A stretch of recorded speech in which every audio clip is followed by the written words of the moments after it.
Zelos Podcast is sponsored by Kinetic IQ, where intelligence meets motion. Kinetic IQ brings a biomechanics lab into the palm of your hand, letting you measure movement anytime, anywhere, with just an iPad or an iPhone, and no wearables required. I've been using Kinetic IQ's markerless motion capture in my own practice, and whether you're screening athletes, analyzing posture and gait mechanics, optimizing performance, or guiding return to play, it helps practitioners like us save time, capture more objective data, and make instant actionable decisions. So to learn more about how Kinetic IQ is shaping the future of intelligent movement, visit them at kineticiq.com. That's KINETIKIQ.com. You know, I can't tell you how thrilled I am to have Metabolic Elite be one of the sponsors of the Zelos Podcast. You know what makes Metabolic Elite different is their commitment to real results. I've seen a lot of supplements and performance enhancement things over the years, but they pair clinical experience with innovation, like Lipitab, their proprietary solid-state liposomal delivery system. It's a chewable format which enhances absorption like nutrients like BPC 157 and synapses. They're delivered more efficiently in the body, supporting recovery, focus, cognitive health.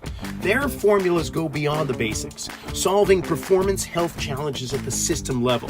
Every product is tested for quality, it's backed by research, and trusted by athletes and clinicians alike. So learn more at metabolicelite.co. And you can get 10% off all of Metabolic Elite products by entering the coupon code ZELOS, ZELOS. You're tuned in to the Zelos Podcast. I'm your host, Rocky Snyder, and this week my guest is Nick Lewis. He is performance analyst and sports scientist for the Seattle Reign. That's right, National Women's Soccer League. Nick came into town and went against the Bay FC this past week, and we got to actually sit down in person and kind of just chew on a few ideas over dinner, and before that we recorded this conversation. But before we get underway, let's just say I've got a few courses of my own I'd love to share with you, online courses as well as some in person, but the online ACL Resiliency, that's coming up. It's going to be released this month, so go to my website, rockysnyder.com, for more information. While you're there, check out the Exploring Foot Wedges 3-hour online course. All the other ones are more like an hour or so, including open and closed chain foot mobilization. If you really want to unlock all 33 joints in the feet, this is the course that I would recommend. Plus, posture-based soft tissue mobilization. If you're foam rolling and you're just doing the search and destroy kind of methodology, it might be a better idea to get a little bit of, I would say a little bit of better strategy on how to realign the body through using foam rolling. And coming up this month, we've got the last Perform Better Functional Training Summit. That'll be in Providence, Rhode Island, August 20th to 22nd. And I will be there. I may not be presenting, but I sure will be learning a lot. And I hope to network with you if you sign up at performbetter.com. Let's get on to that conversation. Nick, I don't know what took me so damn long to have you on the podcast here. We've known each other now, 3-4 years. It was in Vegas at the national conference, I think, with the NSCA that we first met, and then just connected on your part. I think you were the one that put in the energy to make the connection. So thanks for doing that, because I've really enjoyed this friendship. And first of all, welcome to the Zelos Podcast. Yeah, well, thank you for having me. And I think we know why I couldn't for a while is because with the last job, I wasn't allowed to do anything like that. So rules, that's okay. Name of the game sometimes. That's it. Those darn NDAs, I tell you, they get in the way. Well, we can talk about that. But how about this? Give the listening audience an understanding of, right now you're with the Seattle Reign, NWSL, as their chief sports scientist, science performance. What is the official title that you're holding with the Reign right now? Official title is performance analyst. I think we'll be switching that over to officially sports scientist going forward. But that's what it's right now. So give us a background of your career path, where you started, and how you got to be with Seattle. Yeah. Well, originally started as a personal trainer in the gym 20 years ago. 20 years ago, basically, as of in like a month. So, uh, Crazy to think of, isn't yeah, it? I know exactly. Actually wanted nothing to do with fitness for a career. I was just doing it like because it was like a good college job, like where I actually made some decent money. Um, and enjoyed staying fit for college soccer. And then life throws a curveball, life happens. And so I was originally political science, actually, focusing on that side of the house. And then life changed, and I was like, all right, well, now what do I do? Had an amazing professor, Dr. Colleen Hacker. She kind of I would say she squared me away and like gave me kind of a little bit of purpose and direction to go. So I definitely owe a lot of where I am today and what I've been able to accomplish to having her as kind of a guiding light as a professor. Um, and then from there, it's just the intern grind. You jump from one internship to the other, and back when I was doing internships, most of them were unpaid. You just figure out how to get there and how to somehow survive and survive the grind. So hopped around to back in the day, Athletes Performance down in Pensacola, Florida. Did an internship there. That was really great. Learned a ton. Some really awesome folks there, and that was a whole mix of NFL. We had some NBA guys, some Major League Baseball. We had a whole host of people from special operations. That was like one of the main hubs back in the day for athletes' performance for their special operations kind of wing of the company. So awesome environment to learn. The people there were just so good at what they did. So that was awesome. Popped over there Sweet. to DC United. And was at DC United for a season. Came back home to Seattle for a little, and was doing an internship with Jordan Webb and Darcy Norman, and ended up then. Uh, Darcy's a freaking legend. he is. Chicago Fire now, but Yeah. before what was where were you with Darcy? So I was working remotely with him and Jordan as an intern doing data stuff, and we basically were building out the early days of what their athletes performance exos, their kind of analytics platform that they were selling to MLS teams, but they also used for the German national team for that 2014 World Cup. Wow. Um, so yeah, so I You know, was, Darcy's daughter is an Olympian. She was in the Winter Olympics this past I year. know, It was yeah, snowboarder. yeah, Crazy, yeah, I know they live in Tahoe, and he's kept them there and managed to foster that. So good on him. He's right? obviously sacrificed a lot going other places, but yeah. So Darcy's obviously a legend for sure. Um, yeah, and then that led into we were working with Portland Timbers on some stuff and ended up spending the next 5 years there in Portland with the Timbers. Things change, life change. The job is sometimes unforgiving. And yeah, did my master's, ended up at Inter Miami for a couple years. And Before then Messi. yes, before Messi, all in the lead up to that madness of Messi coming in. Yeah, and then ended up at Nike. I had been offered two roles. I'd been offered a job as basically kind of like the sports scientist, data analyst for First Group Special Forces, and then like a week and a half later, and I'd already signed and like accepted, and then a week and a half later, Nike gives me the offer, and I was like, so I felt like a real douchebag, but I had to take the Nike one, like the potential upside, I guess I kind of viewed as you know it just made more sense. And so I took that one, had a great few years there. And unfortunately, the business as a whole is going through some challenges. I mean, if you look at their stock price over the last couple of years, like that'll tell the story for you. Um, and just the world is changing, things are evolving, and companies have to change too. So as they kind of went through one of their latest reorgs, I got moved to a different role, and it just wasn't quite the best role for me. So I decided to come back to sports. And I'm from Seattle. My family's here. My mom and my dad both still live here. Dad's going through some health stuff. So um, the fact that the opportunity was here, and my good friend Tom that I worked with down at Miami, he is also here at the team. Between kind of Nice. everything, I was like, all right, this seems like a good opportunity. I know it's going to be a big change and shift because I got this like really comfortable lifestyle over at Nike that was, what everyone is trying to get to. And now I got to go back to the grind a bit, but it seemed like a really good fit for just everything as a whole.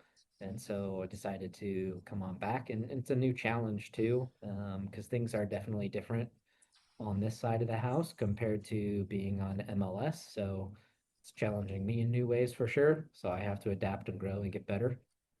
So yeah, and that's kind of what my background has been. Fantastic. I gotta say, yeah, visiting you up at Nike HQ was such a treat. The times that I was able to get up there, Yeah. and I just felt like a kid in the candy store. And I'm Yeah. sure you probably had that feeling many days where it just, we can't go deep into what they have up there Yeah. because of the agreements that have been signed and so Yeah. on. But Yeah. man, I Yeah. just, oh, if I could spend a week just following you guys around and just looking over shoulders. Wow, Yeah. what a great experience. So, There's so many smart people there, and like they're so oh, capable in so many different ways. And that was, I think, also one of the big reasons of why I wanted to go. Like the people on my team, I mean, diverse backgrounds, but super capable. Um, so my director at the end, Lauren McWiggins, believe she was the first female sports scientist in the NBA, and super knowledgeable and experienced, just like level-headed and really thinks through things so well. Um, and she is on top of her stuff. So she challenged me. Brett Kirby on the team. I think he's published like 70 something papers. Uh, so, so like you got to step up and be on top of your science, otherwise you're gonna look dumb real fast. And then Brad on the team came from a lot of track and field coaching, and has kind of like an applied background, I believe, in like mechanical engineering. So when you bring like that to the table of like us having to like solve problems and whatnot, and our our head of the department, Ian, um, used to be an exercise physiology professor actually, but he's been at Nike for I think 20 plus years almost. He's been around and seen so many things, and everyone in the industry seems to know him in some capacity, but he has no social media. There's no LinkedIn, there's no nothing. It's like he doesn't exist. But somehow quietly everyone seems to know a little bit of who he is. So yeah. it's like it's honestly it's it feels like NASA, but for Yeah. sports and Yeah. athleticism. There, it really does. I wish I had it to help out my athletes here, but yeah, that we don't have $150 million to spend on a lab. So yeah. Well, how about this? Your career is combined coaching, sports science, analytics. Yep. Just what's your perspective on? Do you think we're getting better at developing athletes, or are we simply getting better at measuring them? Um, I would say we're getting much better at measuring them.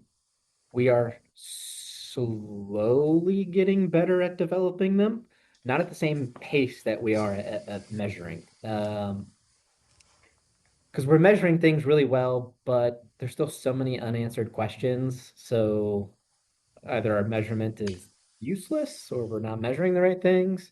Maybe we can't measure all the right things. I don't know. time will tell. But I think I think we're starting to get to a point where people are the measurement side has kind of hit a little bit maybe of a short-term cap, let's say.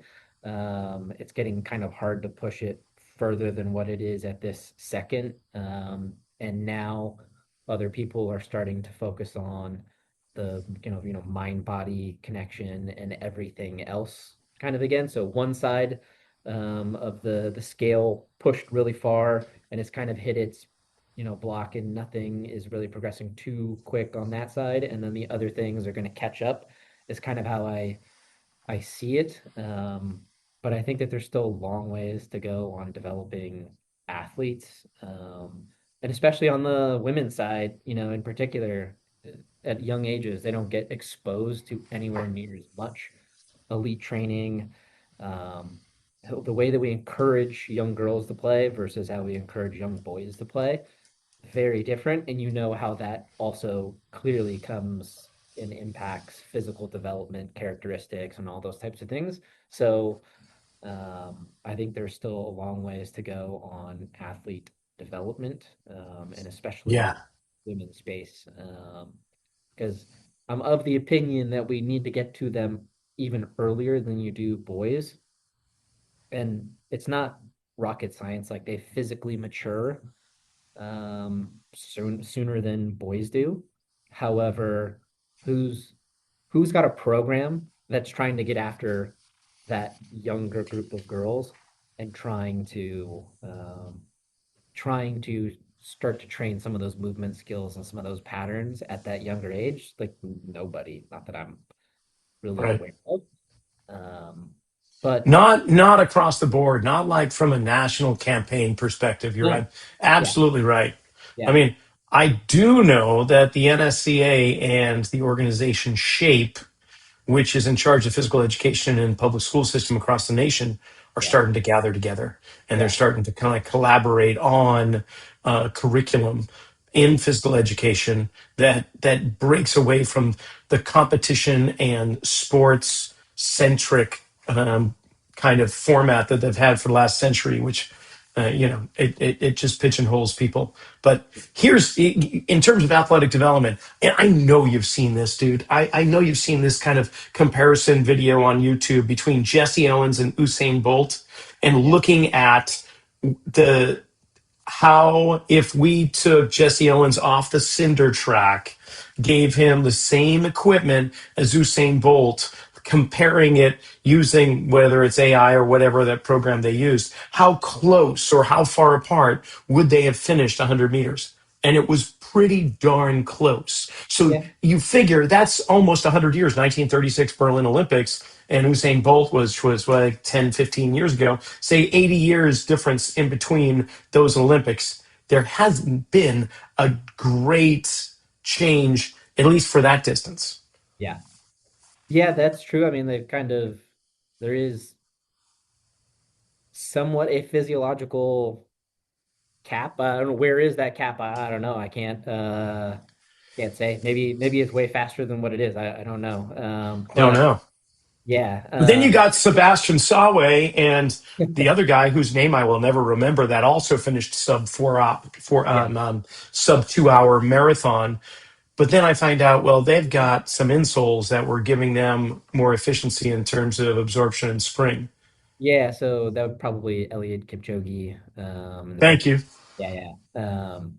So yeah, I mean, there's a lot of things that do go into that. The tech behind shoes is changing for, say, running. The tech behind football boots is changing significantly. Tell me Um, about that. I'm more curious because that's your wheelhouse right now with the rain. yeah, I obviously I can only say so much just to be careful of anything considering what I had access to Yeah. previously at Nike. But you'd be amazed at just how over engineered and how many PhDs were working on, a football boot, and sometimes 7, 8, even 10 years out from that product going to market. Like that's how long the development pipeline can be. Um, For example, uh, most recently, with the World Cup, one of the vapors that came out has basically a pod on it, and that little boost pod is there to help improve energy return there on the pitch. So a little bit of that idea of kind of what's like on the super shoes for running. How can you start to work that into the football cleats and like the boots and actually make a difference on pitch for those athletes also? Hmm. Uh, Obviously, that can be difficult because, it might work on really great hard pitch, but maybe it doesn't give you as much on a softer pitch because obviously just the ground's going to give way. There's all sorts of complexities to it, but where that is going and the questions that people are asking and trying to figure out the influence and interaction between the human and the actual cleat itself. Um, I guess I'd just say that, there's some insanely intelligent and really capable people from all walks of life that are trying to answer that question and develop that. Not just at Nike, people at Adidas are trying to do the same thing. Puma, all the companies are all competing in that space in some capacity. So there's still quite a bit of evolution to come there that can help break records, break times, make potentially people on the pitch, faster and more like track and field athletes, so to speak, in terms of that, straight line speed. Um, but also, they will probably never be the same as that, you know, track and field athlete. They might get close, but they're not asked to do the same things every day, right? They train Yeah. very differently, and they specialize for a reason because also Usain Bolt's probably not making some single-handed catches that some of the guys in the NFL are doing in some of those other aspects. He's probably not taking hits the same way either. And Good point. so, right, all of that just changes those characteristics. So, but I think there's still a long ways to go.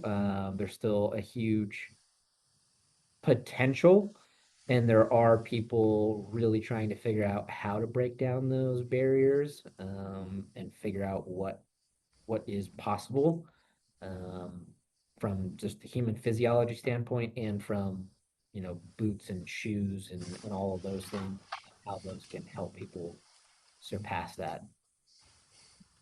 Yeah. Okay, kind of a side question here. We just had the World Cup. You're in Seattle, Yep. and I'm imagining you got to a match or two. Were you able to get to one? I Of did. course you did.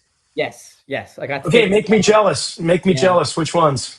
I only got to go to one, so I went to Belgium, Egypt. My dad's a big Liverpool fan, so we got to go see Mo Salah, which was really cool for him. I got no problem saying he's going through dementia, so that it was an important thing to go do. Also, like there was no Right way on. that opportunity, pass us by. So we got to go to a game. I got to do that, check it off the list. Been there, done that. And I was trying to go with my mom to another game, and it didn't really quite work out with work. So she ended up going with a friend, but those tickets were even better than the ones that I had with my dad because it was like 20 rows up off the pitch, Oh, almost half field. So and yeah, which match that did was she go to? Belgium, Senegal. So that was like one of the knockout rounds, and Oh, that was a really good match. So yeah, yeah. And then Belgium went on and played the U.S. after that one, right? yeah, Yeah. yeah, uh, Dang. definitely. Okay, back into it. Sorry, just I had to ask Oh, because good. we Yeah, haven't caught up since World Cup, and that's really cool. I knew you would be. Damn it. All yeah, right. Okay. So, how do you decide which data actually changes your coaching decisions and which data simply yeah, satisfies your curiosity? Because I know you're a very curious guy and you can dive deep into the weeds, but how do you sort through it and be like, okay, this is the stuff we need? And you don't have to tell me exactly what it is, yeah, obviously, but and then you're like, oh, this is kind of cool. It's not going to serve any purpose, but this is really kind of cool stuff. I'm going yeah, to follow this a little bit. yeah. Well, I won't lie, I need other people to rein me in, for sure, because I will go down those rabbit holes and never come back. So I definitely have to rely on those around me sometimes to keep me in check. And the other thing, the coaches that you work with, what they're looking for, or where their knowledge base or experience is with data, and their own varying opinions, I think maybe dictates what do you put on a report, or what do you try to use as your levers to kind of make decisions. And the other part too is what what you do in what I do in this team and what this team does in their training and how they go about things is different than how we went about things in Miami. It's different about how we win at things at the Timbers, and DC United and all of those things. So what you see, or maybe what was the right thing to choose for any one of those other teams, is maybe not the right thing to choose for this team. Um, so it's trying to figure out what are things that the coaches respond to, maybe this group of athletes actually respond to, and can grasp, and you can create buy-in, in order to move certain levers. And then what is also potentially unique about your group and your organization. Some teams are really going to pound high speed running, and that's because they do a lot more counterattacks, and they are really focused on, we're going to sit back, we're going to take pressure, and then we're going to counter with our speed and players that we have. And that's how we're going to win games. Where other teams, think about Spain for World Cup final. Like, we're just going to outpossess you. We're just going to pass the ball incessantly, and we're going to make you run as much as possible. That's their game plan, their style.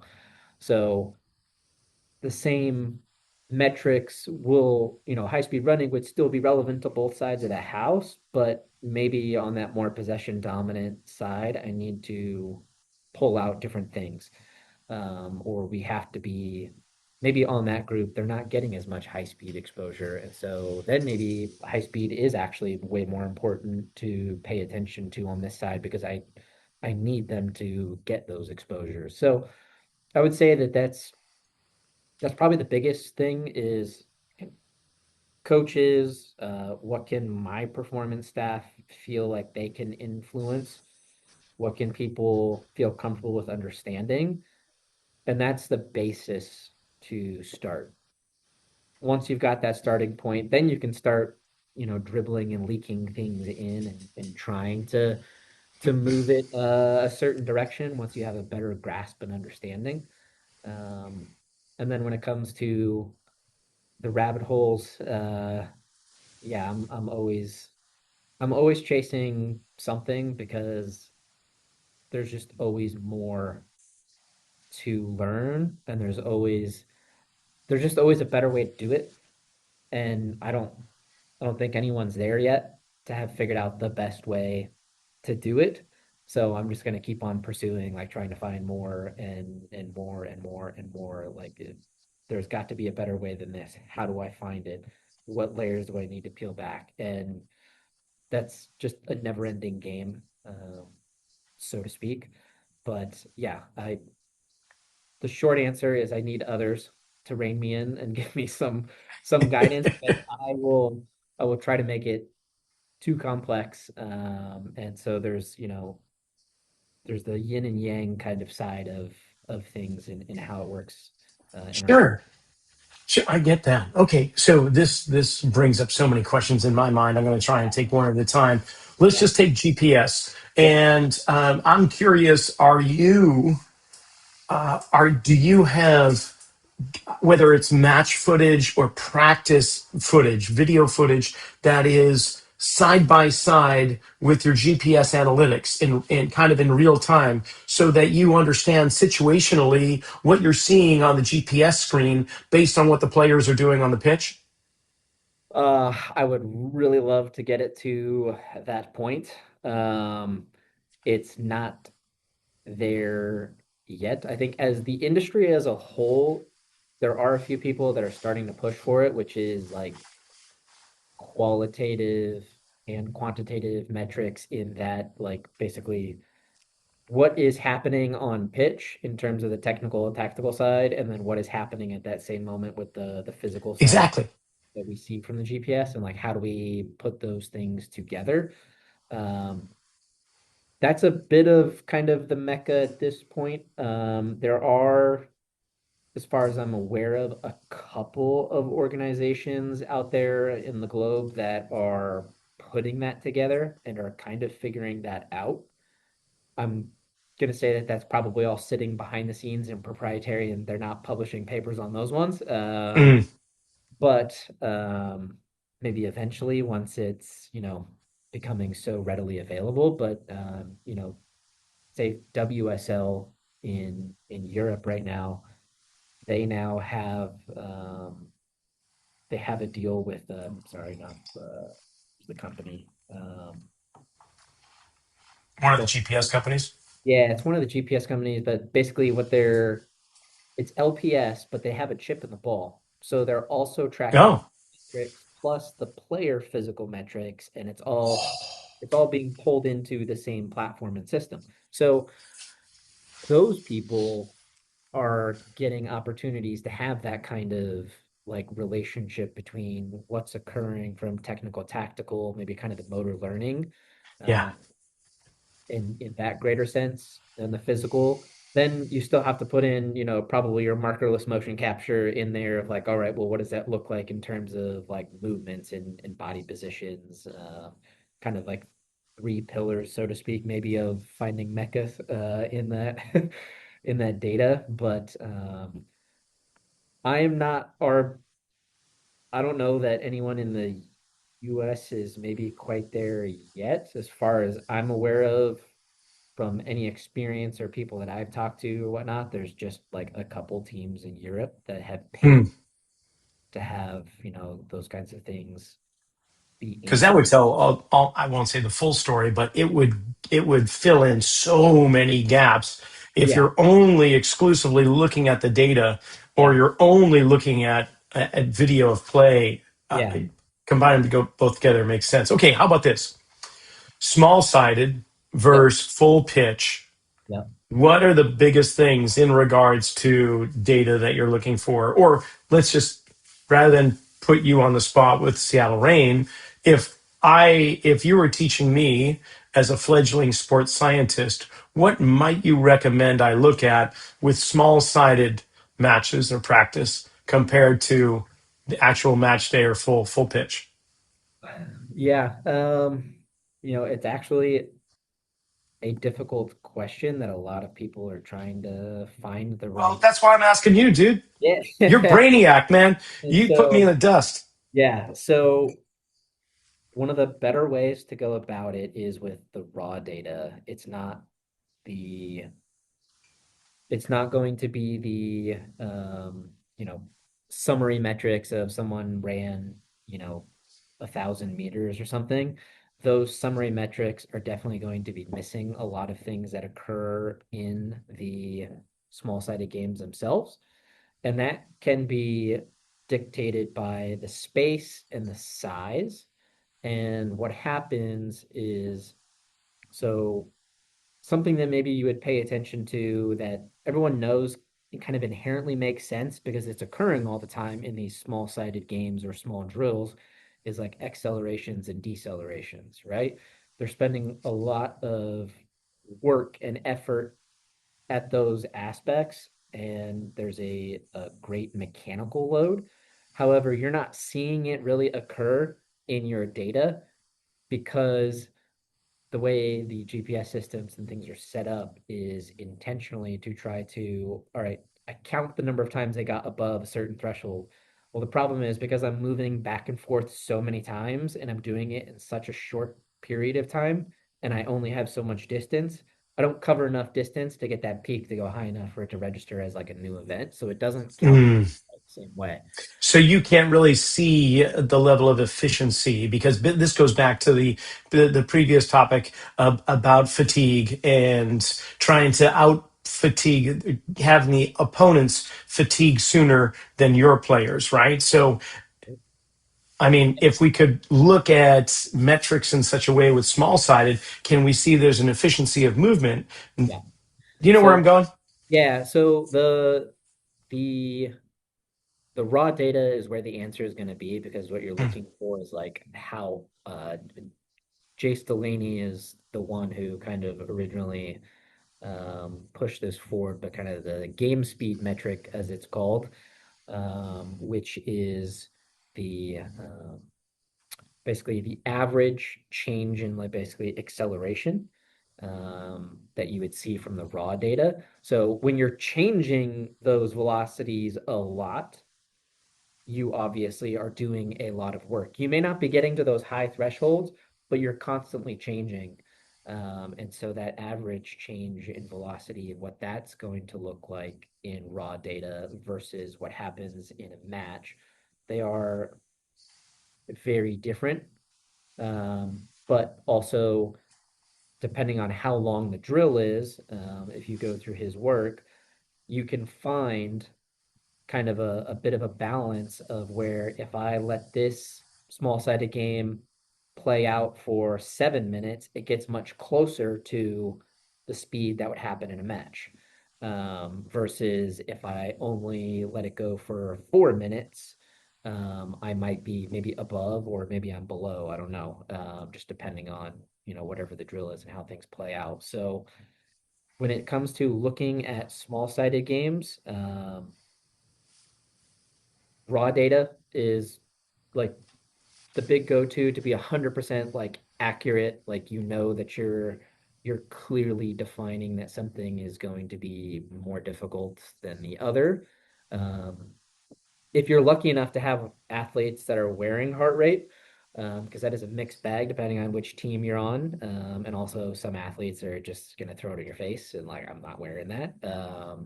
And I get it. So that can help also too with understanding like that internal load, that internal response to that work. Um, and then the if you use kind of a power law, which how much work are they doing per actual unit of time that they're moving in the drill. So when you have really, really small spaces, sometimes they don't move all that much, right? And there's a lot of times standing. So if you can narrow it down to the time that they were actually moving and doing something, and you are then looking at intensity of actions in that period of time, then you end up with a much more power law shape of that, where those small sided ones will be way up on the spectrum, and then they're like high intensity actions per second of movement, so to speak. And then as you open up into bigger games, you'll see it Dropping off. yeah, you'll see it basically curve off and the kind of, in theory, go to infinity, so to speak. Um, so that's one of the better ways that, I've learned to look at it now, and be able to discern difference in qualities.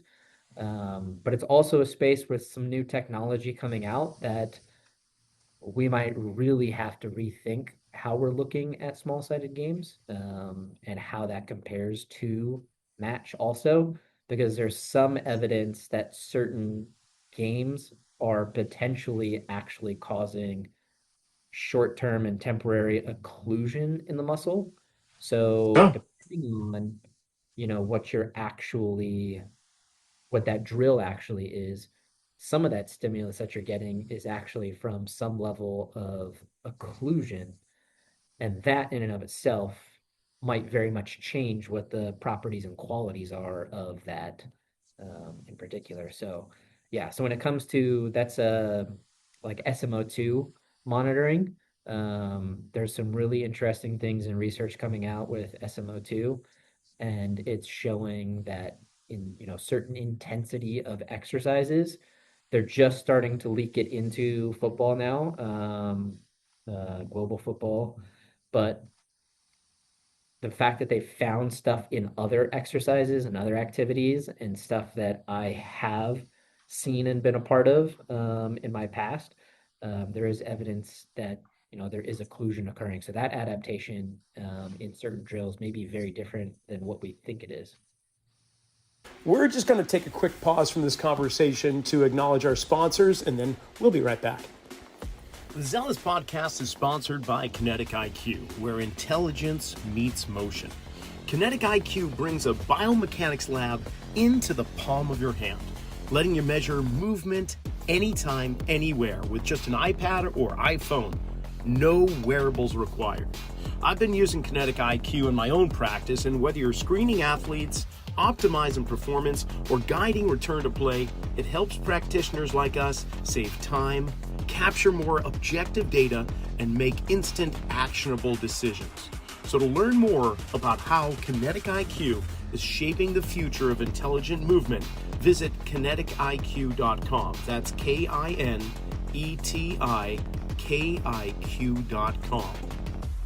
At the forefront of metabolic elite is Jim Lavelle, internationally recognized clinical pharmacist, a chief science officer at Lifetime, and the co-chair for the American Academy of Anti-Aging Medicine.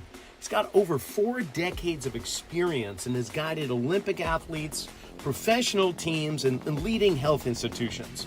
You know what makes Metabolic Elite different is their commitment to real results. Like Lipitab, their proprietary solid-state liposomal delivery system. It's a chewable format which enhances absorption like nutrients like BPC 157 and synapses. They're delivered more efficiently in the body, supporting recovery, focus, cognitive health. Their formulas go beyond the basics, solving performance health challenges at the system level. Every product is tested for quality, it's backed by research, it's trusted by athletes and clinicians alike. And you can get 10% off all of Metabolic Elite products by entering the coupon code ZELOS, ZELOS. So, okay, SMO2, that's skeletal muscle saturation, like oxygen saturation, right? Yep. SMO2. Yep. And but I'm boggled by why occlusion would be occurring. So Have they found like a mechanism for that? if I can remember correctly, so part of it, obviously, as there's like the swelling and the increase in the size So of the, stress levels. right? Yeah. So the intensity of the action, the number of repeated efforts of it. I think there's a paper out there that was looking at this with basically knee extension exercise, basically with like resistance training. And they were finding that once you got past a certain number of reps, I can't remember what the protocol was, but they were actually seeing what was occlusion in the muscle itself in terms of that oxygen supply. So there is a certain point where the effort and intensity and the duration of time of those things together could possibly um, be causing occlusion and some of that fatigue and things that players are experiencing. And this is probably going to be really small, 3v3, 2v2 kind of exercises that are the most taxing, um, have an occlusion element to them. I can So, see how that could very well indicate compensatory patterns, right? yeah, Where there's going to be an overload, and maybe that could be a good kind of marker for a medical side. Well, that's interesting. That's really cool. I kind of like that. yeah. So, but to get back to the, Obviously, taking it back to the large sided games, it's never the same and it's never going to be, which is why like you always still have to have some version of 11s in your training, if you can. Um, but then there's a few people out there that talk about it really well, and it's a hard thing to grasp on the ground and do well. But a lot of times, what we're doing is load management and not really periodization.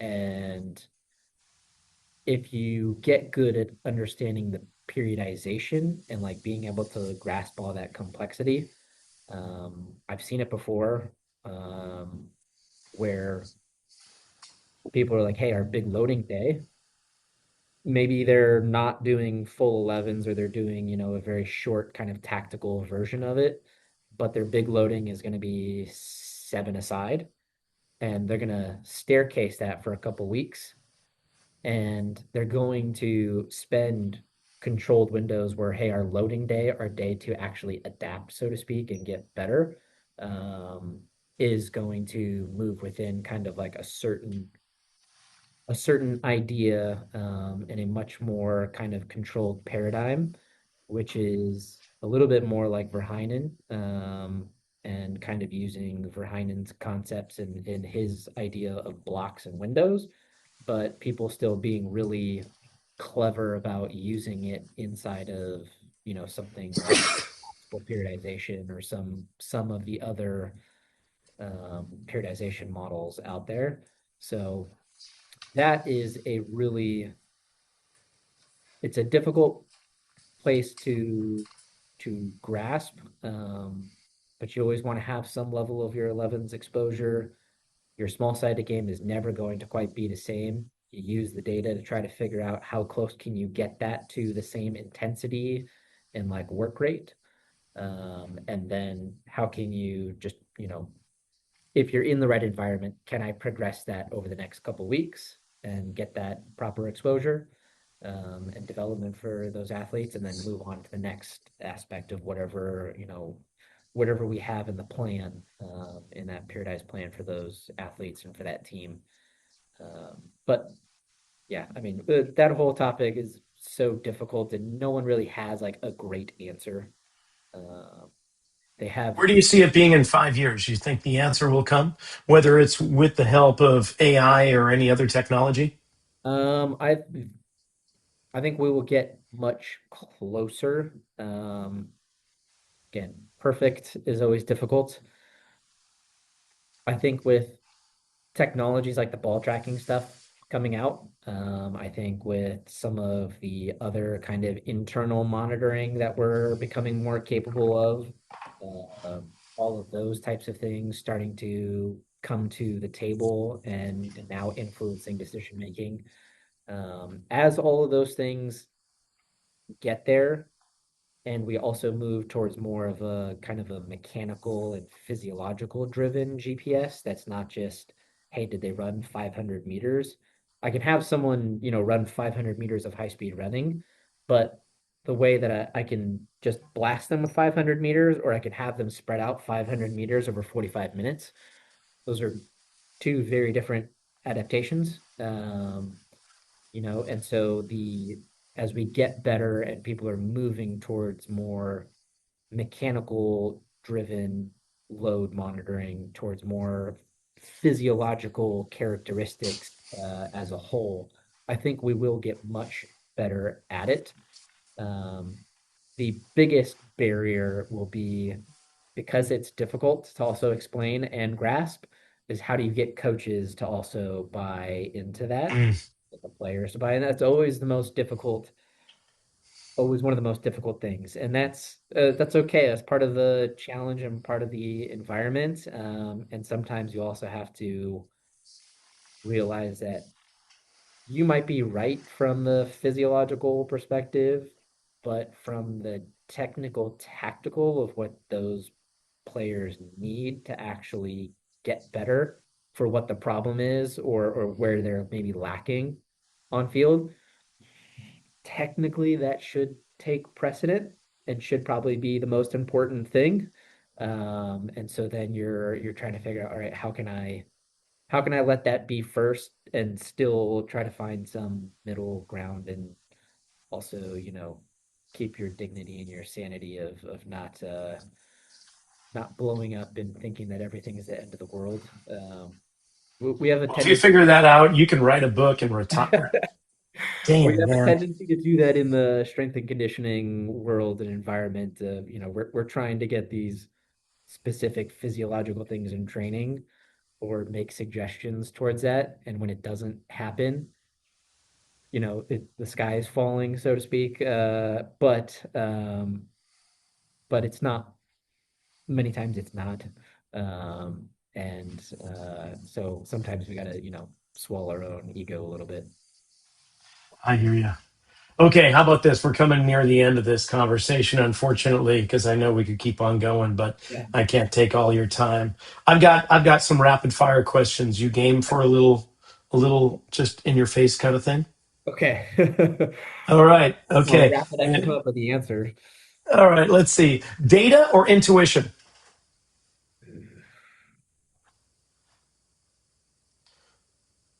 Yeah, this is called rapid fire, Nick. Nothing rapid about this answer. I'm going to say intuition. Wow. Oh, man. I'm It glad we're depends on not the in Vegas right context, now. too. Dang. Okay. GPS or force plates? What was that? It depends on the context. Yeah, I know. I got you. But I like your answer no matter Yeah. what, man. Yeah. GPS or force plates? GPS. Strength or movement quality? Quality. How about the most underrated athletic quality?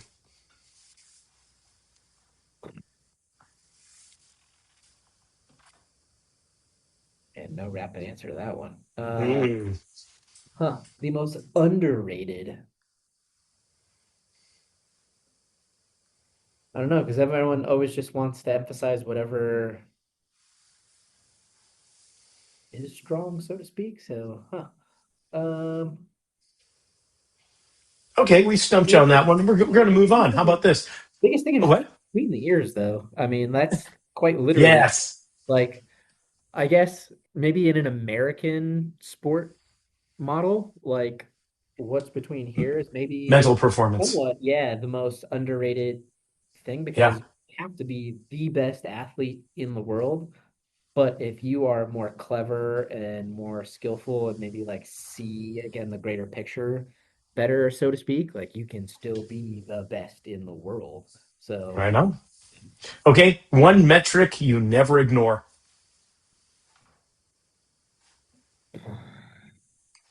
well, I guess it'd probably be the subjective reporting of a person. So Okay, it cool. it tells you a lot, and everyone knows that it's pretty accurate. So they're Nice. obviously giving you good feedback.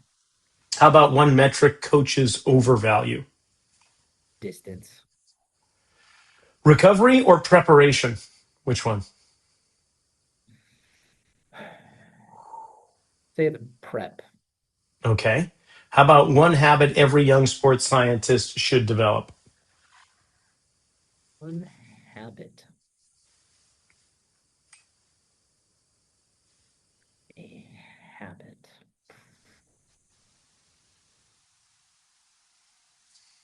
Oof. Can I write you an essay? We're going to call these slow burn questions rather than rapid fire. You go back and edit that one. Add the. You can dub yourself. Slow burn. Yeah, I Like, guess. it would be wake up early, disconnect. Like, Yeah, I guess the one habit should probably just be double check your work all the time, no matter what. beautiful. Ever. Okay, what's harder to build, speed or resilience? I think resilience. And the last question, one word that defines elite performance. One word that defines elite.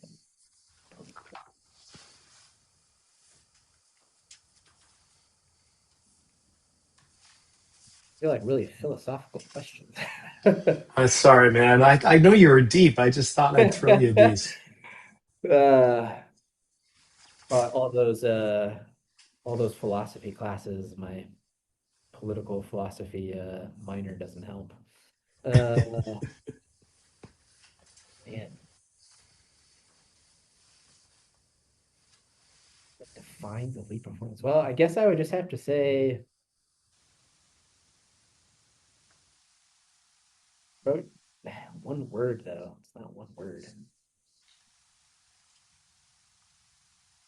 How do we do it in one word? I guess I'll have to put it with grit then.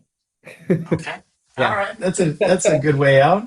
Yeah. Oh man, I know I put you on the spot. So, but you're a Yeah. champ. You're a total athlete in that, Yeah. and fantastic. Yeah. I cannot wait to see you next weekend. I am so stoked that you're coming to the Bay I Area. yeah. Hopefully I will make it. There's kind of been some changes on the plans. Yeah. Hopefully I should still be there. But yeah, I mean, I'm excited to try to get the rest of the. I can never explain it as good as you or have the same effect. When I'm making decisions around how I would manipulate movement. But I'm still a young Padawan, so to speak. So yeah. You give yourself too hard a time. You're pretty fantastic at that. Yeah. But if I don't see you, well, I just look forward to the next time our paths cross, as always. The next time we sit down and Absolutely. chat. Yeah, I mean, hey, if nothing, I might just come down and spend a couple of days with you to help fix me and learn some more in the off season because God knows I need it. So, Well, one way or the other, it's going to happen, man. And I yeah, can't honestly thank you enough.